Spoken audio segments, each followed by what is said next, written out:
Well, I think the decision to start negotiation talks with Ukraine and Moldova, to grant candidate status to Georgia, and even to open the door under certain circumstances and conditions for Bosnia and Herzegovina are nothing short than historical from my point of view. It was the decision that we expected, that we were asking for as a committee, but I think it is important that this is also a boost for the people in the candidate countries and especially in Ukraine. I think it was important also as a political signal from the European Union, and in the end it kept also the credibility of the European Union. In the end I think it was a strong signal, but we know it's only the beginning of a long journey. Yes, I think it is a political momentum that we are facing at the moment, and we have to say thanks to the brave people of Ukraine who are resisting.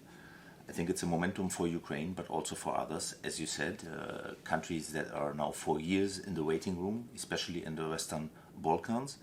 We are working with them here in the committee. Just recently we had a joint consultative committee meeting with Montenegro and with the new foreign minister, the new European minister of Montenegro, and we are absolutely willing to accompany this process and, if possible, to speed up the process. In the end, of course, all accession procedures must be merit-based, this is clear, but the willingness is there from the European Union and the willingness from the EESC to support the procedure, to support civil society in candidate countries is also there. So I would say let's use this momentum and let's move forward. And despite some difficulties and problems that we were always facing with enlargement, in the end we showed that enlargement does not mean only that we will have more countries, more citizens, more business, more workers within the EU, but it showed that we enlarge our values, our democratic values, and I think this should be the aim. So therefore it's not a one-way street. It is, of course, a sign of hope for the countries that are currently outside the European Union to join this community, this European project, but also for the EU to get more geopolitical stability, because we need stability also in our neighborhood. And I think the best way is to involve those countries gradually and in the end to include them as full members in the European Union as long as the conditions are met. This is clear. The process must, in the end, must be merit-based. I think we all agree on this.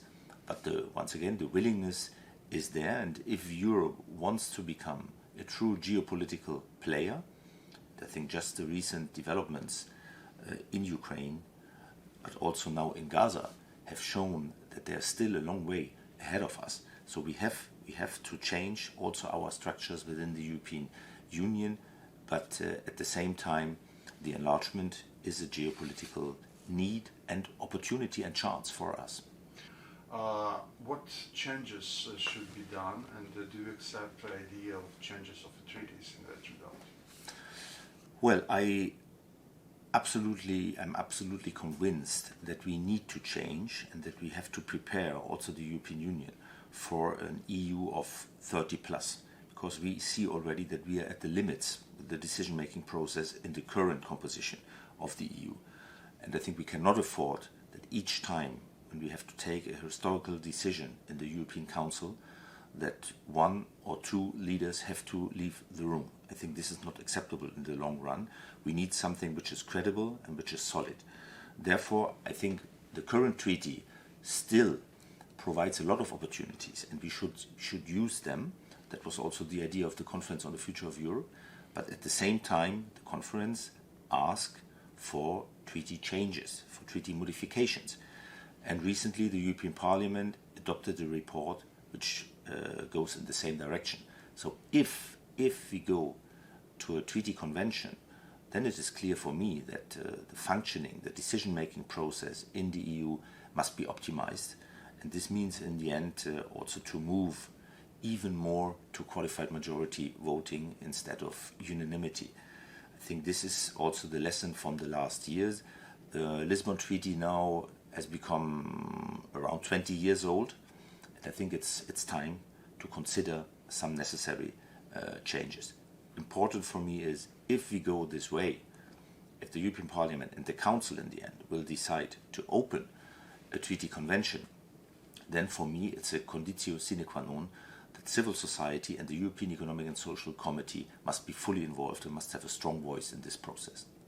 So that if the treaties are changed, would it change the nature of the European Union itself, its democratic nature?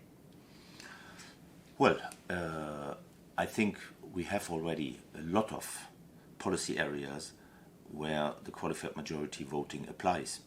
And I think we cannot put into question the democratic nature of those decisions, as we don't do this in national countries and member states. So I think for me it's a logical step to make this move, because we have to keep the ability of the EU to act. We have to make sure that our credibility is kept, and we have to make sure that not one single country can use, or I would say misuse, a veto against all the other member states. So therefore I think it's not undemocratic. On the contrary, I think it's necessary to go this way. And if the European Parliament and the Council decides to open negotiations within a treaty convention, the committee, of course, will then formulate its position, but will have a strong voice in this whole procedure. You have recently visited Ukraine, and you have met both these authorities and representatives of civil society. How that visit changed your vision of events going on in Ukraine and the general situation? Well, it was the first mission of the European Economic and Social Committee to Ukraine since the start of the war of aggression against Ukraine. I think it was time, and I think it was a very timely moment to come, since we are risking at the moment to have or to lose attention for the situation in Ukraine. So we wanted to counterbalance this development, and therefore we met, as you said, with authorities, government representatives, members of parliament, but also civil society and social partners. I was deeply impressed by the resilience of civil society and of social partners and by the citizens of Ukraine. I was also appreciating, the whole delegation appreciated the efforts made by the Ukrainian government. So insofar, it hasn't changed my impression, but it has, I would say, it has confirmed our belief that we should support Ukraine on its way to the European Union. As I said at the beginning, the accession procedure must be merit-based in the end. And here, of course, there's a long way to go. We know the still open questions that have to be tackled by the Ukrainian government. And let me just mention the question of civil dialogue and social dialogue. I think respect for both, and especially for genuine social dialogue, is absolutely necessary. We know that also the ILO supports this position, and the European Commission. Here we've heard some concerns of social partners, of trade unions and employers' organizations, and I expect that the Ukrainian government will solve this problem together with the social partners. This is the way, this is the structure we have at European level, a strong autonomous social dialogue.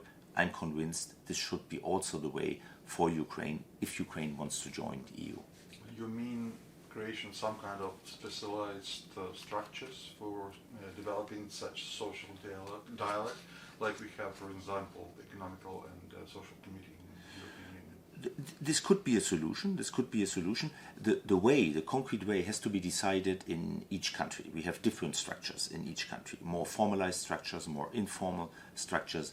But in the end, it must be clear that social partners must have a strong voice, must be not only consulted but involved in decision making, and especially if it comes, for example, to working conditions and of course to wages, then social partners are the main drivers, and they should be in the driver's seat.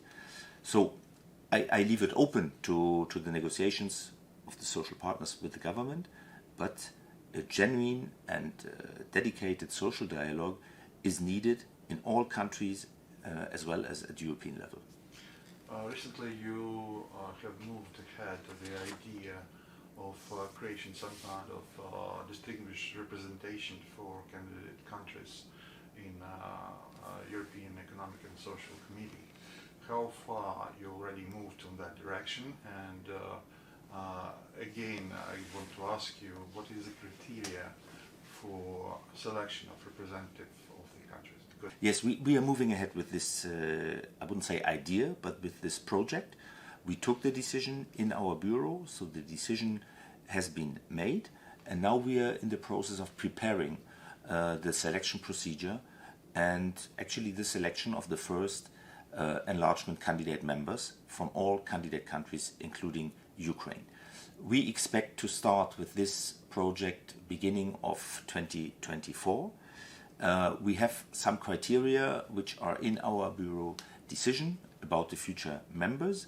There will be a pool of members who are already represented in our existing bodies, for example in the civil society platform with Ukraine, but there will be an open call for others, for trade unionists, for employers organizations and other civil society organizations. They can apply, and this will then be assessed by the European Economic and Social Committee with the help of other European and international organizations. And in the end, we will take the decision here in our bureau, as I said, beginning of next year, to start already with some concrete work, some concrete opinions, where we can involve candidate countries, for example, when it comes to the question of common agricultural policy, or when it comes to the question of civil and social dialogue. I think the voice of civil society from candidate countries would be highly needed and appreciated here in Brussels. what is going on the, for instance, Polish-Ukrainian border now, these are truck drivers. This is absolutely contradicting the common agricultural policy of EU, because it is not a competition than somebody blocking simply roads. The same events we see in Slovakia, for instance, in Hungary. What is your vision of that situation? From my point of view, it's always better to react proactively, and that policy, for example, the European Commission, the European Union, together with businesses and trade unions and member states, should try to solve those problems. It's never a good solution if things are escalating, as we have observed now. I'm very pleased that the situation recently has been improved. I think this is the right way forward, but we are still facing some problems at other borders, and I think we have to solve this problem with negotiations. This is the only way forward. I mean, in the end, we can see that enlargement always brought also some problems of adaptation when we involve countries with different wage levels, for example, with different structures of their economies. So this need huge preparation and a long-term preparation.